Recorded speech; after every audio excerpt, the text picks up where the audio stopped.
এই দেশ আমি চাই না বন্ধুরা, আপনারা কি চান? এই ধরনের দেশ আপনারা চান? যে দেশে বঙ্গবন্ধুর মতো একজন মহান নেতা, হায় রে হায় বাংলাদেশ, হায় রে হায় বাঙালি জাতি। একটা লোক জীবনের যৌবন কারাগারে কাটিয়ে ফাঁসির মঞ্চে গিয়ে বাঙালিকে শিখিয়েছে তুমি কে আমি কে, বাঙালি বাঙালি। যে লোকটা একটা আঙ্গুল তুলা দিলে পরে 7.5 কোটি মানুষ এক কাতারে এসে দাঁড়াতো, যে লোকটার আঙ্গুলে হেলনে দেশে মুক্তিযুদ্ধ হয়েছে, সেই লোকটার বাড়ি আগুন দিয়ে পুড়ে দিলেন।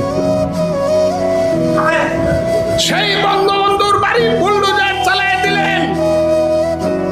কেউ প্রতিবাদ করলো না, সরকার কিছু করলো না, মিলিটারিরা চৌকিদারের ভূমিকায় অবতীর্ণ হইল। 7 জন বীর শ্রেষ্ঠ, সবাই সামরিক বাহিনীর লোক, তাদের স্ট্যাচু গুলা উপর তাকায় নামায়া পা দিয়া পাড়ায়া পাড়ায়া বাংলো, থুতু দিল, কেউ কিছু বললেন না। বীর শ্রেষ্ঠ কারা বন্ধুরা? বীর উত্তম কারা? বীর বিক্রম কারা? বীর প্রতীক কারা বন্ধুরা? মুক্তিযোদ্ধা কারা?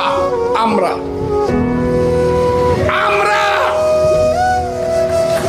এইখানে যারা বসে আছেন তারা, এইখানে যারা বসে আছেন তারা কি এই দেশে এইভাবে অপমানিত হয়ে মৃত্যুবরণ করতে চান?